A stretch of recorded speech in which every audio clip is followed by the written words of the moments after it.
আসসালামু আলাইকুম। আসার মিনি কিচেনে সকল বন্ধুদের স্বাগত জানিয়ে শুরু করছি। আজকে আমি নিয়ে এসেছি খেজুরের গুড় দিয়ে নরম তুলতুলে ফুলকো পোয়া পিঠে বা তেলের পিঠে রেসিপি। আর শীত মানেই তো পিঠে পুরির দিন, ঘরে ঘরে পিঠের উৎসব চলছে এখন। আর শীতের দিনে খেজুর গুড়ের পোয়া পিঠা না খেলে কিন্তু একদমই ভালো লাগে না। আর এই পিঠেগুলো খেতে কিন্তু খুবই মজার হয়।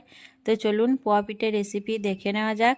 আর যারা আমার নতুন বন্ধু ভিডিওটি দেখছেন অবশ্যই আমার চ্যানেলটি সাবস্ক্রাইব করে আমার পাশে থাকবেন। তো চলুন রেসিপিটি দেখে নেওয়া যাক। তেলের পিঠে বানানোর জন্য এখানে আমি 1 কাপ শুকনো চালের গুঁড়ো নিয়ে নিচ্ছি, আর দিয়ে দিচ্ছি 1 কাপ ময়দা আর পরিমাণ মতো নুন দিয়ে আমি শুকনো উপকরণগুলো একটু চামচ দিয়ে মিশিয়ে নেব। শুকনো উপকরণগুলো মিশানোর পর আমি দিয়ে দিচ্ছি 1/2 কাপ খেজুরের গুড়।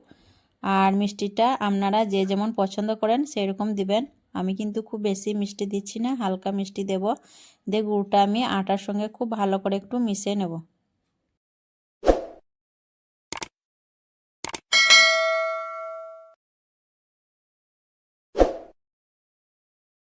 গুড়টা আটার সঙ্গে ভালো করে মেশানোর পর আমি দেখুন 1 কাপ গরম পানি নিয়েছি, উষ্ণ গরম পানি দিয়ে একটু একটু করে দিয়ে আমি ব্যাটারটা তৈরি করে নেব। পানিটা কিন্তু একবারে দেওয়া যাবে না, একটু একটু করে দিয়ে ব্যাটারটা তৈরি করতে হবে। আর গরম পানিটা কিন্তু অবশ্যই এই ব্যাটারের মধ্যে দিবেন, তাহলে কিন্তু পিঠেগুলো খুবই নরম থাকবে। দেখুন বেশ কিছুক্ষণ আমি চামচ দিয়ে খুব ভালোভাবে ব্যাটারটা ফেটিয়ে তৈরি করে নিয়েছি। আর ব্যাটারটা আমার ঠিকঠাক রেডি হয়ে গেছে। আর ব্যাটারটা তৈরি করতে আমার 2 কাপ পানি লেগেছে। তো সব কিছু মেপে নেবেন উপকরণগুলো, তাহলে দেখবেন পিঠেগুলো খুব সুন্দর হবে। তো ব্যাটারটা আমার একদম রেডি হয়ে গেছে। আর ব্যাটারের ঘনত্বটা একটু আপনাদের চামচ দিয়ে দেখিয়ে দিচ্ছি। ঠিক এরকম হবে ব্যাটারের ঘনত্বটা।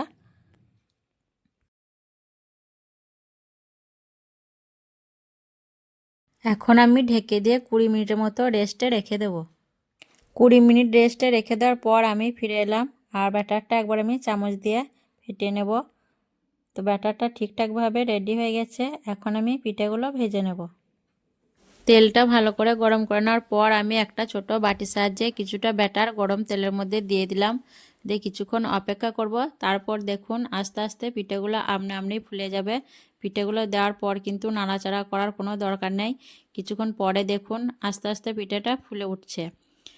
তো তারপর আমি দেখুন ঝাঁঝরা দিয়ে পিঠাটা একবার পাল্টে নিচ্ছি। তারপর উল্টে পাল্টে নাড়াচাড়া করে লাল করে পিঠেগুলো ভেজে নেব। আর যে যতটা ভাজা খেতে পছন্দ করবেন সেই হিসাবে ভেজে নেবেন পিঠেগুলো।